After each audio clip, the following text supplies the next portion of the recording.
So welcome back to the Defiant Spirit. I'm Baruch Levy, also known as B, and person who needs now no longer any introduction, my friend and Enneagram teacher, Julie Mouse. Hi, Julie. Hi, happy to be here again. This is the third time as a charm. This is number 3. We're marching through the Enneagram, all 9 types. As you know, if you just joined us and you jumped in the middle, no problem. Never a wrong place to start with the Enneagram. Listen to this one, go back to 2, go back to 1. And on all of them, our theme is expanding the space. And Julie and I actually met in some strange way around this quote by Dr. Viktor Frankl. It was at least one of the first things we realized we had in common among many things. But it's Dr. Viktor Frankl, author of Man's Search for Meaning, founder of logotherapy. I'm a logotherapist. And one of his more famous quotes goes, "Between stimulus and response, there is a space. And in that space lies our power to choose our response. And in our response lies our growth and our happiness." And so, Julie, did you have that on your website? Was that correct? Yeah, my website, which for those of you who haven't heard me on this podcast before, I teach mindfulness, based stress reduction, and other mindfulness courses. And that quote for me is all of why I practice mindfulness, so that I can pause. Mindfulness is really a practice of learning to pause when stimulus happens in life, and then you're able to respond in a way that is true to yourself. I still want to get a bumper sticker that says "stimulus happens," but only the logotherapist would think it's fun. So, and it's amazing to me that one idea, right, is the foundation of your work. By the way, if you haven't visited Julie's website, it's mindfulmouse.com, M-A-U-S, Mm-hmm. mindfulmouse.com. And that one quote sums up your work with mindfulness practice, my work as a logotherapist, meaning-centered guide, and then our work with the Enneagram. Would you argue that's a great jumping off point for Enneagram conversation? Yes, that's where they come together for me, because Enneagram's all about self-awareness. And when you practice mindfulness, it's not long before you realize just how hard it is to pause, because we go into this immediate reaction when faced with a problem or a stressor. And the more self-awareness we have, the likelihood of pausing astronomically increases. And it's so easy to understate that what you said, that stimulus happens to us. But when stimulus is happening, it doesn't feel like stimulus happening. It feels like a whirlwind, a storm, hell, right? I mean, it can range anything from frustration in traffic to tragic news and everything in between. And it's so easy to say, be mindful. And then we say, I don't even know what that means. I don't know how to do it. And that's where I do believe this work comes in, is giving us the tools to figure out, what does that mean? Be mindful, pay attention.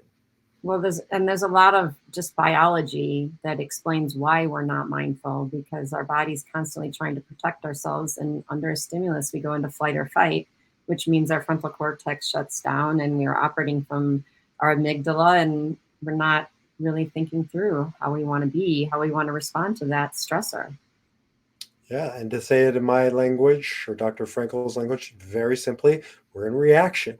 When you're in reaction, just like Julie's saying, we're in fight or flight. We're in survival. We're in stay alive mode, which is, look, it's important. It's a starting point. I don't want people to be in anything else than fight or flight when they're in a car crash, about to crash, right? Like, that serves its purpose. The problem is when we're living in fight or flight outside of the car crash, in our day to day. And that's where the Enneagram comes in and starts showing us where we go when we're in reaction, when we're unconscious, when we're living on autopilot, and how to pay attention to that, which is one of the things Julie brings to this conversation. And then how to go beyond that, or as we call it, response. The opposite of reaction is response. And that's a level of intention and consciousness and choice. Anything else you want to Exactly. add to our framework? No, except I know we're doing the 3 today, And just already, well, I'll have you introduce the 3B, but I just think of them as the go, go, go type. And Right. so, this podcast for you threes who are still listening, this podcast can be so valuable because when you're in that go, go space, if you can start recognizing how often you're in that go, go, go space, you can realize that you can add a little space and have a little more intention in how you move through the world. That's right. That's a nice way of saying get on with it, because the threes are checking out, because we said Enneagram 3, the achiever, and we're talking about the big picture. We're not talking about show me the money. What do I do? Right. So here we go. Enneagram 3, the achiever, the performer, the charmer, the leader, the winner, whatever you want to call it. Threes are all about, maybe not all about, but driven in a very deep way by achieving, by succeeding, by creating, contributing, lots of ing words, lots of verbing, lots of Mhm. doing, lots of action. I think sevens, I know sevens, eights, and threes, the enthusiast, the seven, the challenger, the eight, and the achiever, the three, are the most energetic of all the types, because they're forward progress, forward facing, right? They're, in spiritual language, they're lines, the line and the arrow from that masculine figure. They're forward charge, go ahead, because there's so much to do and there's so little time to do it. So threes are the most driven, the most ambitious, and the most, I would say, efficient of all Enneagram types. 30,000-foot view. What else, Julie? Well, and that just goes right along with what you were just saying about if we can create more awareness about our types. So when threes and eights and sevens are just a little more aware that they are constantly going forward, that they're constantly driving, and that can be maybe off-putting to people in their life. They can create awareness around that and learn to rein it in just a bit. It is also your superpower. It enables you to be so successful and to do so well. But if you're constantly going, you miss a whole nother aspect of life. And so starting right away with this idea of being more aware, pausing and noticing, oh boy, I maybe am a little much right now, or I'm a little driving too fast and too hard. I need to pause. Yeah, I attribute this to Wayne Dyer, but I think it really goes to the theologian Meister Eckhart. But we're not here to be human doings. We're here to Yeah. be human beings. And when I think of human doings, I think of either an eight or a three. Threes are human doings. As an Mhm. aside, I think America at least was a three culture. It still is, but I think maybe it's morphed into a seven, but definitely a three culture, right? Pull yourself up by your bootstraps. Idle, what is it? What's that saying? Idle hands. I don't Oh, know the what it devil's is. handiwork. Yeah, it's like, just sitting on your ass is no good. Or a teacher of mine, Sylvia Borstein, Buddhist teacher, has a book called "Don't Just Do Something, Sit There," and that almost Mhm. sounds like blasphemy. I think from a three's perspective. What do you mean sit here? There's too much to do. Well, and for most threes, if they've been a three for a while, the people around them, they cheer them on. They like the fact that they're so successful. They give them accolade for it. They give them recognition for it. And they don't really want their three to stop. They don't realize that it's killing them.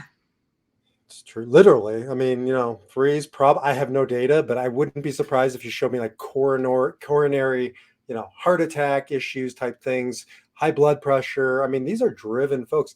I do know for a fact that they're disproportionately represented in corporate America, the Mhm. highest echelons in sports. If you read about a mega superstar like a Michael Jordan, a LeBron James, a Kobe Bryant, Simone Biles, Lance Armstrong, these are all threes. Mhm. And it's almost required to be a three, or certainly three like, to make it to that level of competition, right? Where I watched King Richard, Serena Venus Williams' Yeah. father, Yeah. and oh my God, like that is a three weaponized, right? From the Right. time they could breathe, they were regimented, efficient, practicing, diligent. Look, I Mhm. imagine, I have no idea, but I imagine that's what it takes to get to the top of professional sports. Mhm. Exactly. Exactly. with consequences. With consequences. And then, well, what I want to say about that with the threes is that I think many unaware threes don't realize that there is this constant thinking and doing. Like, what's wrong with that? That's how I get things done. That's how I'm efficient. I don't waste time. What's wrong with that? And what's wrong with that is there's three centers of intelligence, not just thinking and doing. There's also feeling. And what happens is that the threes feelings kind of get pushed down. And even though they're in the feeling center of intelligence, and when a three walks in the room, they read the room by noticing feelings, but feelings are messy and feelings aren't efficient. So they push them down and they move forward.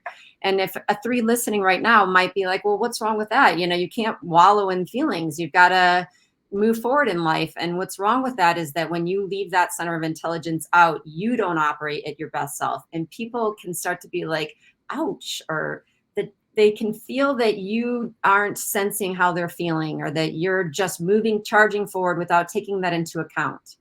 And so finding that balance where it's not like you stop and wallow in feelings, you threes out there. It's just that you notice, oh, wait, I maybe need to pause here and see how the group is feeling or see how I'm feeling. And then you'll be even more efficient and you'll be even more successful, but it'll come with your highest self. And I just want to share a slide that just reiterates what you're saying. For those watching, you can look at it. For those listening, I'll describe it. But this is called the Hornevian triad. These are needs, how we get our needs met, how we move through the world. And what you see is the red triangle here, the 3, the 8, and the 7 are all the assertive types. And when you look at a 3, 8, and a 7, they have very similar energies. They're coming, as Julie and I teach, coming from a very different why or motivation.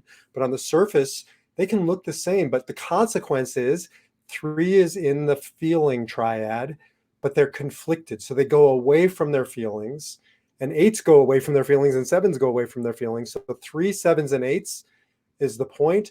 All pay a price. What you're describing, it's not just 3s, not to kind of hang them out to dry. I, as an 8, I can validate this every ounce of my being. I have a hard time feeling. So I'll go into doing mode almost as a form of self-preservation, of protection. And 3s do the same thing because emotions make 3s, 7s, and 8s especially feel vulnerable, exposed, out of control. And for 3s, out of their mastery, because they're masters on the field, they're masters in the boardroom, they're masters in their particular area of interest, but emotions are much harder or different thing to master.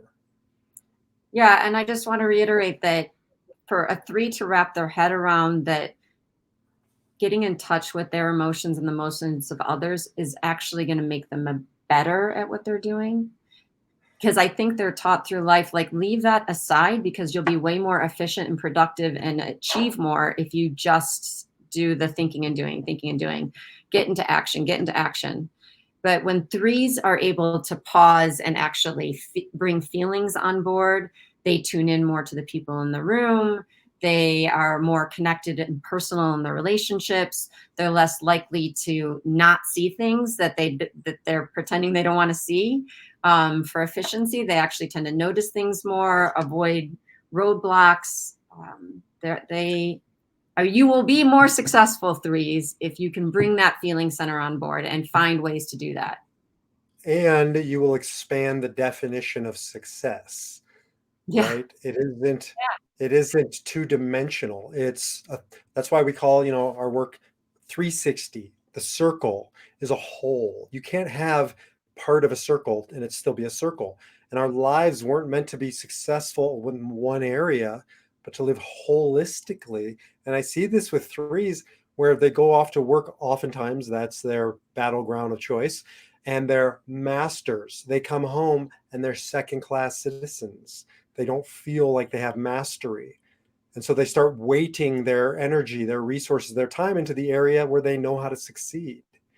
Yeah. And that leads to some real problems when you start compartmentalizing your life.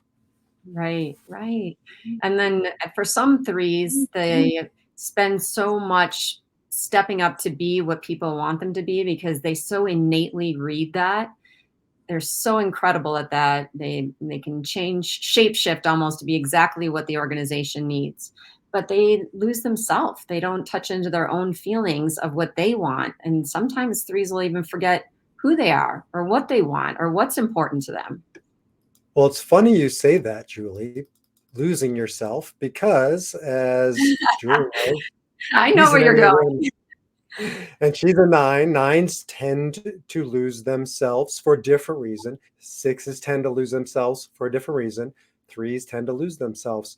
Threes will lose themselves by and large because of what Julie's talking about, morphing into what is successful, what is revered, what it's going to take to be perceived as the best. How do nines differ from their morphing? Well, for nines, it's just a self-forgetting, as in forgetting. So it's very similar, actually. It's forgetting to pay attention to their own needs. Um, so similar, but it's Yeah, more. I challenge you a little bit, knowing you. So I know threes they'll lean in, they'll step out to the spotlight, right? Whereas that's not my sense of nines. Nines aren't jumping into the spotlight as a way to sort of merge, Oh no, no, they might step next to someone else who's in the spotlight. right? Put it on them, but not Uh-huh. necessarily me. Threes have this ability to draw the attention to themselves. Threes really know how to stand. They know how to well, like the people I named, these are mega stars who just shine, and we even think of them, and there's like this shining light, and so they just gravitate towards. I think of them in high school as the prom queen, the prom king. Whether or not they were threes, it felt like a three thing. They just Hmm. know what it takes to get to the top of the pyramid, whereas nines really don't climb that Nice. same place. Sixes do it in a different way. We're not talking about sixes today, so I'll leave them alone. Um, but I guess one of the reasons I bring this up is because there's a sense of deceit. I see this with nines and with threes in different ways. Nines would never think of it as deceit or sort of a lying. They like to call it self-forgetting, but there is a sense of lying to myself about what I really want. I Hmm. agree, it's a not knowing, but it's also a convincing themselves that they don't have a need and somebody else's need is more important. A three is doing the similar thing, but they're almost lying to themselves or deceiving themselves, telling them the means justifies the ends, right? I'll put aside my values, I'll put aside what I believe is effective to be efficient, to be Hmm. successful, to be seen. So there's both three and nine have this deceiving thing going on, but looks very different. Yeah, it's such a great example of how the different numbers can look alike or do similar things for very different reasons. Mhm. Because I do think some Nine, nines will step into the limelight and step into like power positions, but it's motivated not by success or achievement. It's motivated more by the ability to mediate, or you're good at solving this conflict, so you'll step into the leadership position to do that. right. There's a control. Eight, nine, and one, and we're talking about nines, have a control sort of drive. Threes have a see me drive. Two, three, and four are all the image conscious types. Right. Three now self-preservation three subtype goes against the grain, but by and large, most threes they gravitate towards that light because it's validating. See me, right? We all want to Yeah. be seen. Even picking on I threes, was but yeah. talking to a friend who's a three recently, and I was asking him because he definitely does not seem to be as concerned with his image that much. And I'm like, when did you wake up to that? And he said, oh, it took cancer. Remember when they ripped my nose off and made me, I had to walk around with this thing on my face? It took like being completely my image being completely trash, like to finally let go, because it was so good for me. It was so good for me to spend that time learning that I was okay, even though I didn't feel like I was okay. And really, my heart breaks for three sometimes because our culture, especially today, is so image driven, image conscious. You know, you think of Instagram, you think of Facebook, of look at me. I mean, it's a three driven culture. Look at me. Look at what I'm eating. Look, see me, right? I know like not some nines who would like don't want to put the picture on Facebook or Instagram for that reason. Threes, that's like there is a see me, whether or not they say it or not. Um, but they have to stand guard against that. And it's really hard in our culture that promotes it. Yeah, and I just want to say for those threes out there, it's not necessarily a bad thing. My sister is a Catholic nun, and she's a three on the Enneagram, and most nuns are twos because they're helpers. That's what brought them to it. But my parents were both very Catholic, and for my sister, I think this was the most successful way to lead her life, according to my parents, for sure it was. And she lives this spiritual practice where she's very aware that she's caught up in that image thing. And thus, when she is out there, it's not necessarily such a bad thing. She realizes that this is what motivates her, and then she can take that motivation and then turn it into just being an amazing person for all the people that she helps. So important. Thank you. I guess we should back up and say it isn't that they want to, um, you know, look good. It's that they want to be the best Mhm. possible. And it can be whatever their environment or their society deems as best. So, I come from a Jewish background, and in the seminaries, the Orthodox, the ultra Orthodox, you've seen, TV shows about them, side curls, black hat. I never lived like that. But in that world, there's a three thing that happens in a different way, and that is to be the smartest, to learn the most Talmud, to be able to reiterate it to the rabbi as quickly as possible. Mhm. Muslims have their versions, Buddhists have their versions, and that's just ascending to the top of that particular pyramid. So Mhm. when I'm talking about the Tom Cruise world that I live in. That's the three culture. Tom Cruise, by the way, is the quintessential three. He is a three. I think he only plays threes. Top Gun Yeah. is a three in a plane. Daytona 5, whatever that movie was, is a three in a car. A three behind a bar. When that movie, a three is a spy. It's like that is such a quintessential caricature of a three. Driving his motorcycle, not getting he I guess he drove his motorcycle off the cliff himself. He didn't get a stunt man, sorry, a stunt man for his own acts. Right. He can do it himself. And they know how to make it work. If I'm going under the knife and I'm under surgery, I want the last things I want to hear. The very last words I do want to hear are my surgeon says, "Oh, I'm an Enneagram 1, the perfectionist, or a 3, the achiever." Like I want that 3 in my life in key situations. I want a 3 to lead me in an organization. So threes, we could not have our society, function as smoothly, as efficiently, as effectively without them. However, threes listening, you pay a price if you don't stand guard against that because Well, it never ends.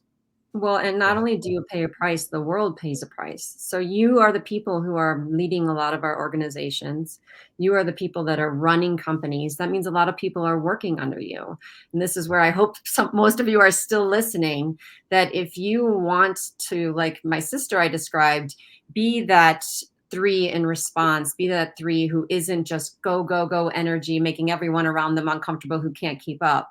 If you want to be that three, bringing that feeling center on board and trying to be more aware of this need for the image, just the awareness usually is enough to help you pause a little bit. And people, you're in the feeling center, people can feel it when you do, and then you become this amazing leader, and you share that with all your employees, and they feel more seen by you, they feel more energized to work for you, to be a part of you're a natural at building people up, at leading people. And let's, we'll wrap up and go into our meditation because we know threes have a lot to do out there. But the bottom line is threes are part of the heart triad. You're at the center of it. You have, in some ways, the biggest heart of any type on the Enneagram because you're right smack in the middle of the heart center. And the work of defying your number is to do what Julie's saying, is to get back into that heart space, knowing that at the end of the day, you're lovable and you're loved not by what you do, not by what you produce, but by the very being of your presence in people's lives is enough. And I say this to two, threes, and fours all the time. You are enough, period. And so maybe that's a good place to jump into the meditation. Yeah, Anything I'll just add that my son is a 3, and after learning about the Enneagram, very often when he leaves the house, I say, "Just remember, you don't have to do anything to be loved." else? Just to kind of put that in there to remind him, and so it's become our little joke, and he knows what I mean. So, And yes, threes need that. They they do. need people in their lives to remind them that your self-worth and your net worth are two totally different things. And this is a great segue into a mindfulness practice for threes. And before I dive into the meditation we've been doing, I'll just say for threes, usually, so mindfulness is different from meditation in that it's trying to have little practices throughout your day to the point where your life is a practice, where you're just being in a place of awareness more and more. So, maybe when you're driving your car to work or when you're in the shower or when you're doing laundry, if you can take those as moments to just tune into that feeling center, and if threes can intersperse that through their day, they can start to make some pathways in their brain towards checking in so that they can catch themselves when they're in that go, go, go energy space that kind of makes everyone around them a little crazy. So I want to say a little plug for not just this meditation practice, which I hope you visit and try out, but also this meditation practice is geared towards reminding you to take just maybe a few breaths in the middle of your day, or to just pause for a moment at a stoplight and tune in. How am I feeling? That's such a great question for a 3. How am I feeling now? And that only takes, take a breath, bring your attention to your breath, and check in with how you're feeling. It can really change the energy you bring to the rest of us. And one last reminder, we have all these numbers, all these energies within us. Everybody listening to this is in a three culture. Every one of us starts morphing and adapting to be a three. If you don't adapt like a three, you can't keep up today. So we all need this mindfulness meditation around the achiever, not just the people whose core type is a three. So with that, I'm going to pause. Makes it much easier for me to find it later, so I can cut it out, make it a standalone, so all the threes can have a more efficient experience just with the meditation. Pause 1 second. Between stimulus and response, there is a space. And in that space lies our power to choose our response. And in our response lies our growth and our happiness. This is expanding the space for Enneagram 3, the achiever. Let's start by just taking 2 deeper than normal breaths and feel your belly rise and fall as you breathe.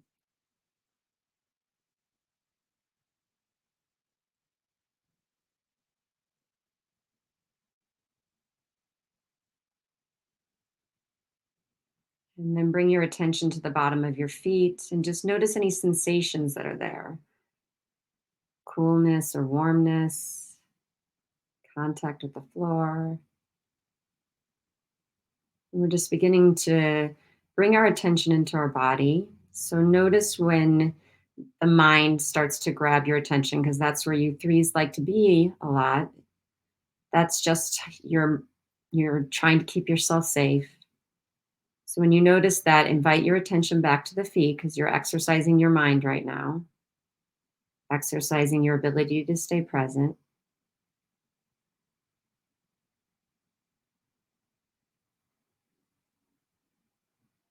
And if you're feeling a fidgetiness, that's also just 3 energy, because threes like to be in action, to be going. So to stop and be still is very difficult. Don't fight that. Just notice this urge to move on and bring your attention back to your feet.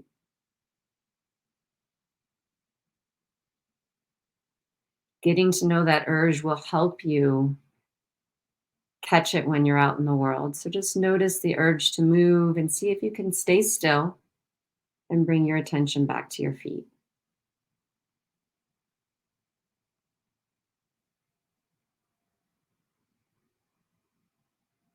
Now let's shift from our feet to our hands. What sensations do you notice in your hands? Again, maybe temperature, the contact.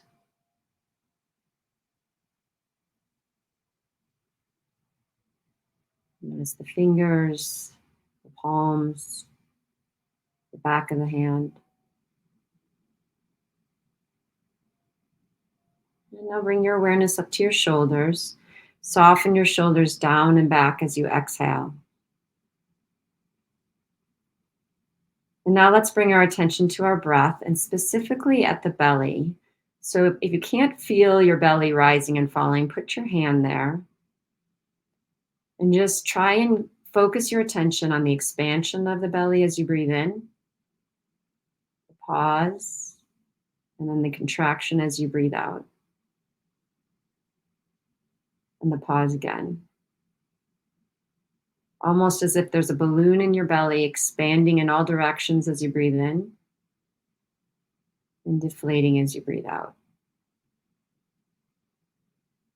And just like with the hands and feet, notice when the mind moves to the next thing, a distraction, a thought of what you need to do, or maybe just, I got to be done with this now. Those are all things to notice and then practice bringing your attention back to the next breath.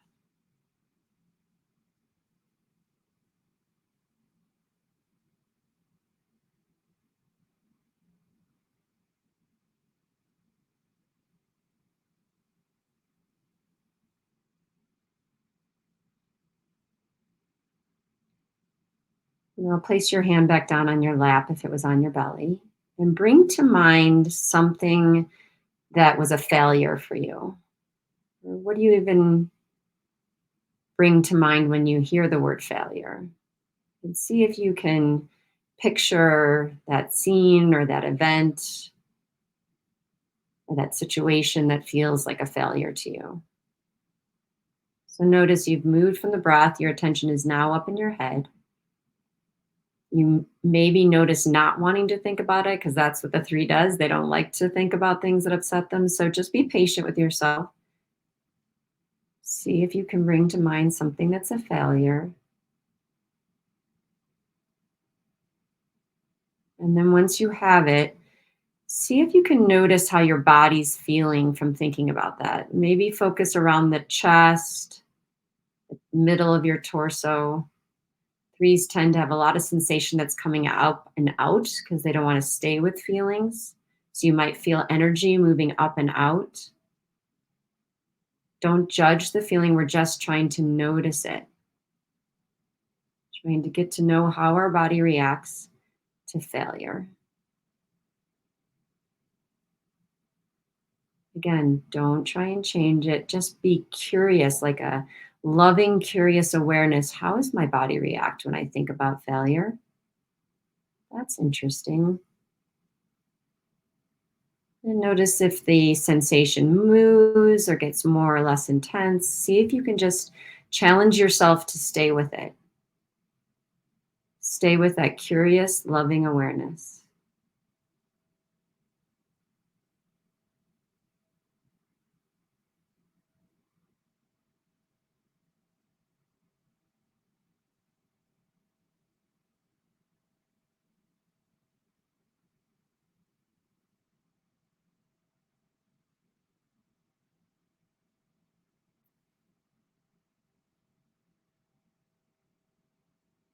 Now let's move our attention back to our breath at the belly. So learning to bring that energy down and be a little more grounded. Notice how you can shift your focus. And then bring both hands to your heart and place one on top of the other and press in gently like you're giving yourself a little bit of love. Tapping in to what would be called the biggest heart on the whole Enneagram when you notice it.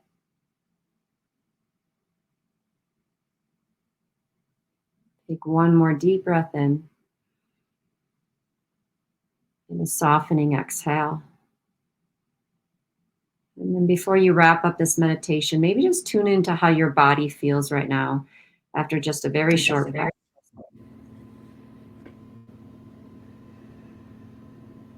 When you're ready, you can relax, open your eyes, and move right on with your day. You're ready to move on with that feeling center on board. Thank you. That was amazing. The irony of that is that you become more efficient, right, when you Mm-hmm. take these breaks. I mean, it's just been scientifically validated.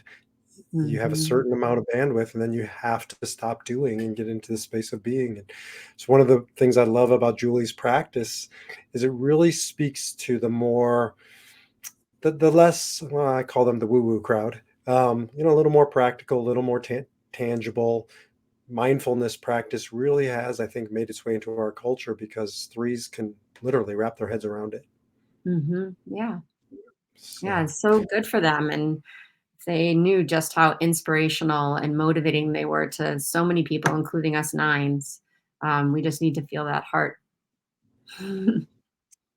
well, thank you as always. And thank you to all of you threes out there for making our lives possible, right? Without threes, we would be probably living in the Stone Ages. And so you help advance us into the Yes. future with, I would say, your true core gift is inspiration. And I really think of the words in spirit, right? It comes from a deeper place than your physical exertion, than your outward doing. It comes from an inner place where you are truly inspiring human beings. And we acknowledge you and thank you for inspiring us into the unknown. And so, with that, Julie and I will be back in the next podcast that we do together. Obviously, continuing on the journey. Next up, Enneagram number 4. Thanks, Julie. Thank you so much. All right. Talk to you Bye. soon. Bye all.